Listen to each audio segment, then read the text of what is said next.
Now to some news coming out of the Olympics just hours before the opening ceremony, with a Moroccan boxer being arrested. Ola Chenoui is out in Rio for us, and Ola, what more can you tell us about it?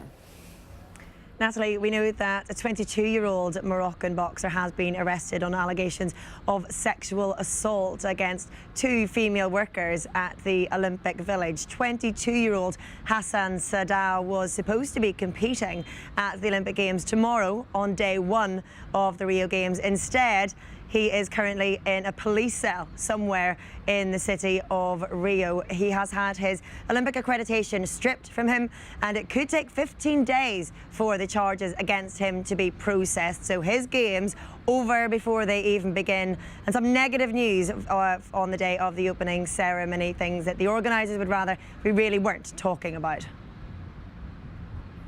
Reports, Ola, of a basketball team witnessing a gunfight in the city. What happened there?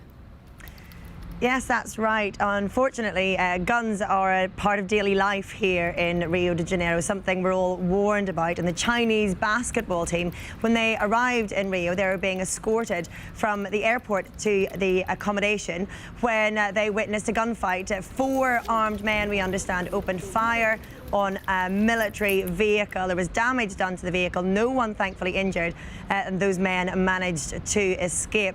It just really serves to highlight the security concerns here in Rio at the moment. This is a city on high alert. We see armed military, armed police everywhere just now. 88,000 security forces will be on duty tonight for the opening ceremony of the Olympic Games. We know, of course, about the threat from the sphere of terrorism, and unfortunately the Chinese basketball have seen up close the threat from local Brazilian life as well. And of course, Ola, it's not long until the opening ceremony, but there have been concerns about the venue. How's it all looking now? Yes, there have indeed, and I'm pleased to say some good news on that front at least. We have been for a little tour around the Olympic Park this afternoon, and yes, there is still work to be done, there is still work being done, but it certainly looks much more like an Olympic Park, almost ready to go. I think we can show you some pictures of what exactly we saw, and we can see people repairing holes in roofs, we can see step ladders, we can see manhole covers that still have yet to be covered over, but you can see there that really it's last minute detail more than anything else, signage that still has to be hung up. Now, for the London Games, of course, all of this was done weeks and in some cases months before the Games got underway, but we always expected things here to be a little bit more last minute, and it certainly looks at least like it's going to come together. It's not just the organisers, of course, who've been making their last minute preparations. The athletes have as well, and one of the showcase events of day one of these Olympic Games is the men's cycling road race. We saw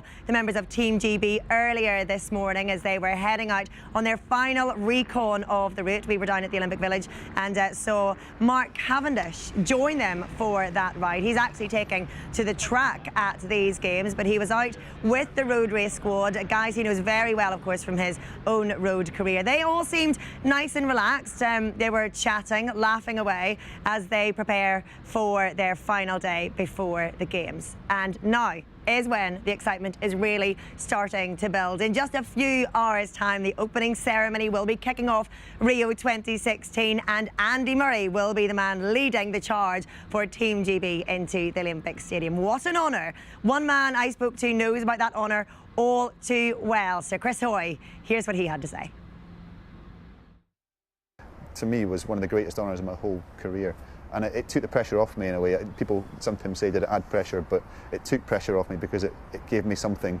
It almost said, well, the last 4 years have been, the hard work has been worth it just for this experience, and anything on top of that is a bonus. So it was, without doubt, one of the best moments of my career.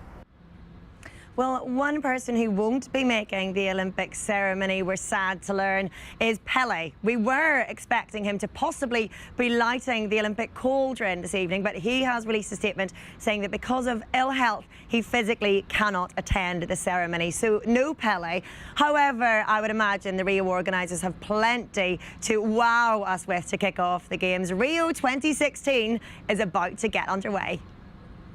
Ola, we are looking forward to it. Thank you very much.